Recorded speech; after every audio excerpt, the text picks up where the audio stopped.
This lecture will provide you with a section-by-section exploration and explanation of the course. So it's actually a course roadmap, but as you see, it's going to be very lengthy.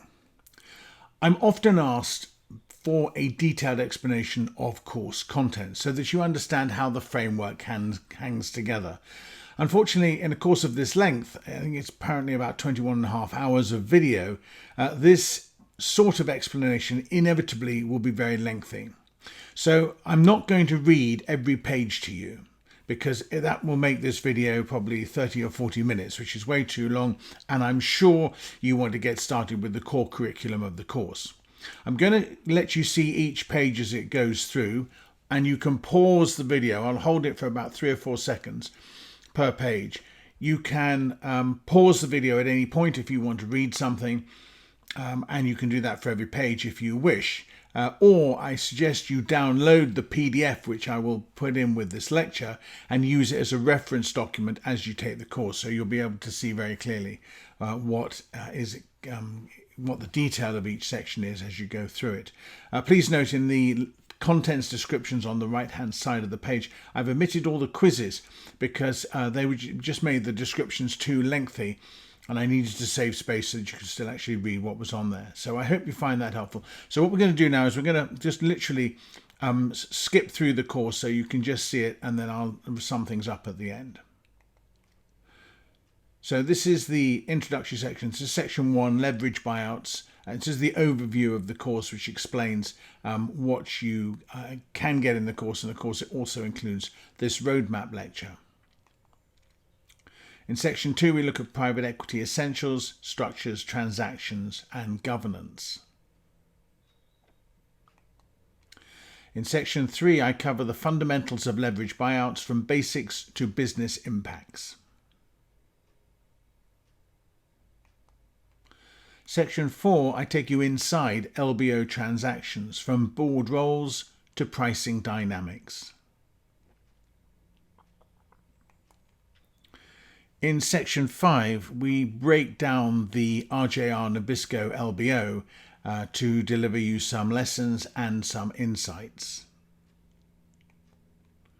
In the next section, we look at how economics and finance drive leverage buyouts. In the next section, I go through a detailed examination of the who's who in LBOs. So I'm looking at all the key roles and responsibilities of the players in the whole process. Next, we take a look at the different types of financing involved in leverage buyouts, including debt, equity, and hybrid instruments. In section 9, I look at the strategic ranking of financial instruments in leverage buyouts.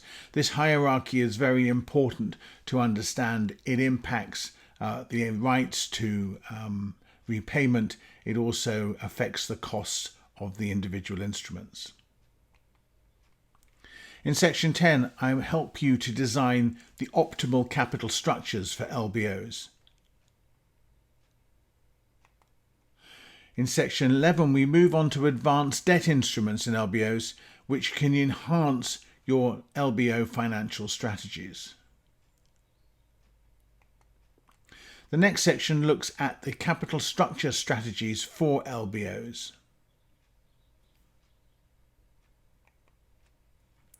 In section 13, I cover covenants, which are a critical element which you'll find in the documentation, but then you really need to understand them because they have a major impact on the transactions. They provide essential controls in LBO financing. You need to understand them. In section 14, I take you through the financial dynamics of LBOs. A lot of this is to do with analysis. In section 15, I take you through the whole LBO deal process from sourcing to closing. In section 16, we discuss the role, power and responsibility of the private equity firm investment committee. Section 17, we start a couple of sections where we look at the fundamentals of LBO financial modelling.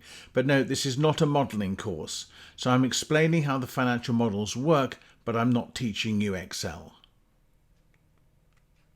In the next section, we go through the step-by-step detail of the structure of an LBO financial model, explaining exactly what the various parts of the model do and why they're important. In section 19, we evaluate the transaction workflow, and we're basically analysing a transaction to really come to a conclusion as to whether it's a deal we want to do. So it's an evaluation of a transaction in a hypothetical sense, but it's the step-by-step process that you need to evaluate when you're looking at an LBO and deciding whether or not this is a deal that you want to do. In section 20, I take a look at the role of equity incentives driving LBO success.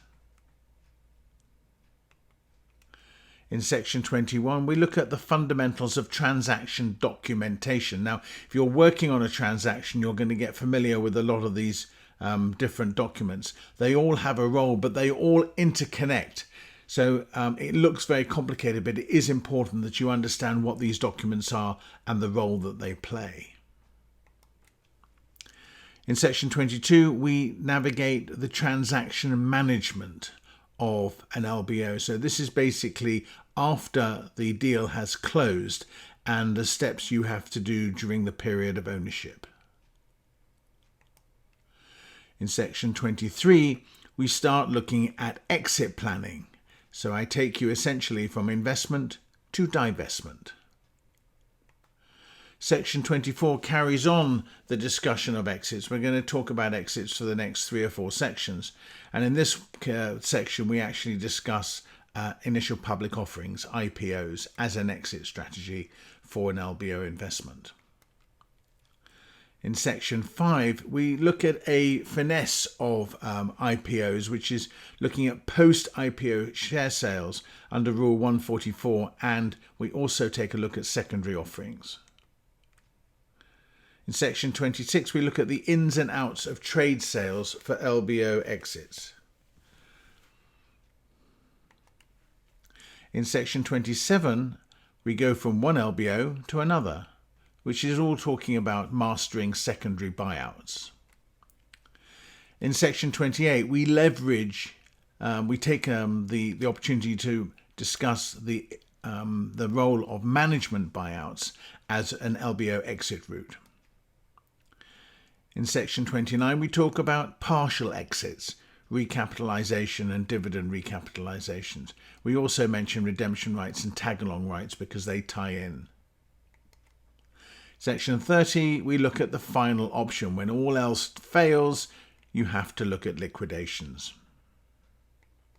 And in the final section in the course, we move on to ethics and we look at responsibility and consequences, the ethics of LBOs.